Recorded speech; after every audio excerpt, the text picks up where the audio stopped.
PTI की पंजाब में हुकूमत थी, उस्मान बुज़दार वज़ीर आला थे और फरक गोगियों की दास्तानें और जहाज भर के डॉलरों के जा रहे हैं और डायमंड हीरे की अंगूठियां और वो सारी दास्तानें थी। अंसार बासी हैं, उन्होंने लिखा है कि जी वो कुछ 10 अरब की करप्शन हो गई है पंजाब हुकूमत में। और वो मोनोसलाई ने ट्वीट किया है, उसमें अज़मा बुहारी ने जवाबी ट्वीट किया है कि ये आपके अब्बा के दौर की करप्शन है। तो अब्बा का ये वाला दौर तो हफ्ते 10 दिन का होगा, महीने जो मर्जी है। बात यह है कि मोनस को तो किसी बात पे बात ही नहीं करनी चाहिए। वो तो $200 मिलियन लेके भागा हुआ भगोड़ा। ठीक है, दूसरी बात है उसके बाप ने जितनी करप्शन की, उसके ताया ने जितनी की, उसके बड़ों ने जितनी की, वो सबको पता है। वो कोई ऐसी ढकी छुपी बातें नहीं है। देखिए ये जो बात है ना, इसमें मैं तो कभी करप्शन को जस्टिफाई नहीं करूंगा और मैं तो उसको बुरा ही कहूंगा, लेकिन करप्शन वो होती है जो साबित हो।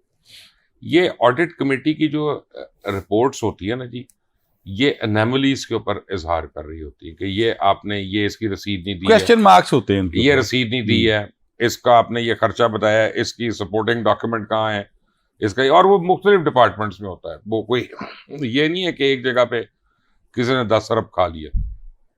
वो जो गैप्स होते हैं ऑडिट रिपोर्ट के, अब अगर कोई सहाफी उसको करप्शन लिख देता है, कि कम से कम मुबैना करप्शन लिख देता। मैंने तो पढ़ी नहीं अंसार अब्बासी की स्टोरी, मैं तो बहुत अरसे से, सालों से अंसार अब्बासी जैसे सहाफियों को पढ़ना छोड़ा हुआ है। तो अंसार अब्बासी के नाम से छपने वाली खबरें क्या अंसार अब्बासी की होती हैं? मुझे नहीं पता। ये मुझे नहीं पता, लेकिन मैं आपको नहीं पता? मैं बता देता हूं। अच्छा गल तो सुन लो, एक बंदा अपने ना तो क्लेम कर रहा है मेरी खबर है, मैं किवें कमाऊदी नहीं यार। मेरे को केड़ा सबूत है कि उनके से होने लिख के दी?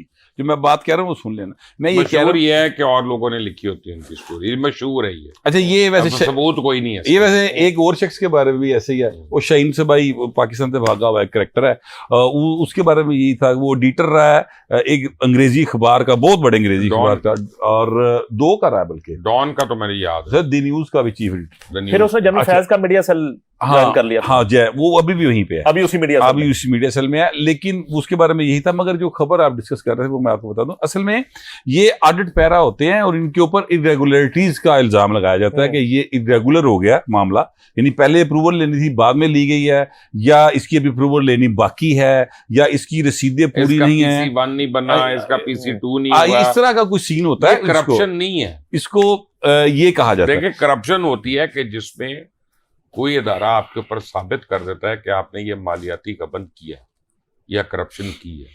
ये क्वेश्चंस हैं, उसके ऊपर इस तरह से रिएक्ट करना। अच्छा, इस मुल्क में कभी करप्शन जब साबित हो जाती है, पकड़ी जाती है, आज तक कोई 1000 रुपया रिकवर हुआ? नहीं हो सकता।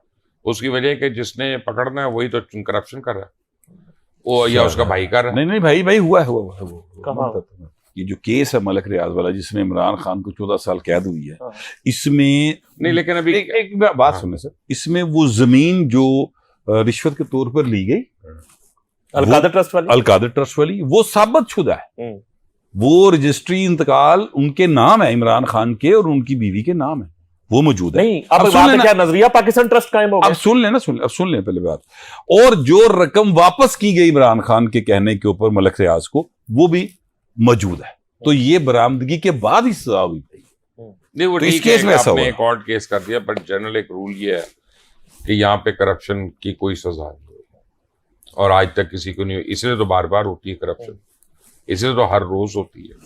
जिस दिन आपने चौक पे टांगना शुरू कर दिया लोगों को, चोरों को, डाकुओं को, करप्शन खत्म हो गई।